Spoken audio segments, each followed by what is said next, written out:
Let's call this one, Why Can't We Acknowledge Good Coronavirus Developments, Part 2. It was a few months ago that I put forth the idea that there were a whole bunch of positive developments when it came to the battle against COVID-19 that just weren't really being discussed all that much, reported on, talked about, celebrated as good news.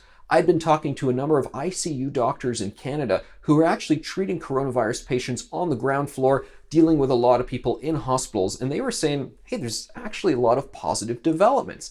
They'd learned different therapeutics to minimize the serious outcomes people were having. They were greatly reducing the amount of time people were spending in hospitals. The first wave was very challenging for them, and they didn't really know what they were dealing with. And then they learned a lot. And well, hats off to them and full applause to all the doctors and scientists who have learned so much about coronavirus and how to better treat it. And I always felt like that part of the conversation was just never really acknowledged that much. Why not? Why don't we celebrate their efforts, their achievements, and also the good news that came out of that?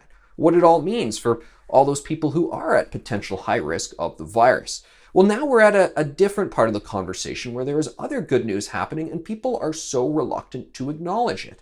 And what is that? That is the precipitous, massive decline in cases that we are seeing all across North America and in other countries. So coronavirus cases spiking in certain places, like in Canada, throughout the end of November and December, first week of January. Now we are at a point at the beginning of February where there has been a month of massive declines. You look at those charts, it is just a major drop there in daily cases. And what's interesting is this goes fully against what all the modelers projected. You know, in Ontario, back on just on January 12th, so after lockdowns were already in place, a province-wide lockdown in Ontario, they said by mid-February, you're going to be looking at 20,000 cases per day. There were headlines, mainstream news, Reuters headlines and so forth, talking about how, yeah, this could actually come to pass. And now Ontario is at just 5% of that prediction, 1,000 cases. And some people would like to say to me, well, hold on a second, Furey. They said if we don't lock down, it could be 20,000.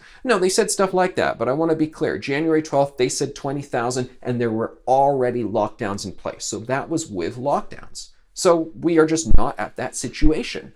Why are the people who were projecting this and, well, quite frankly, fear-mongering 20,000 cases per day, why are they not celebrating the fact that we are seeing massive declines right now? Instead, what you hear is these concerns about new variants. They could be spreading like wildfires soon. Okay, well, I guess that's something to pay attention to and watch out for. Maybe it will come to pass. I certainly hope it doesn't. But instead of just focusing on all of those negatives and potential doom and gloom, they haven't even really paused to acknowledge that these 20,000 per day predictions for Ontario have not at all come to pass. And isn't that a good thing? Wouldn't they want to stop and acknowledge all of that? And the fact that they are not, well, we should ask, why are they not doing that? I think we need a bit of an attitude adjustment in terms of how we look at all of this stuff and how we just are not really wanting to acknowledge some of this good news and to give it the attention that it really deserves.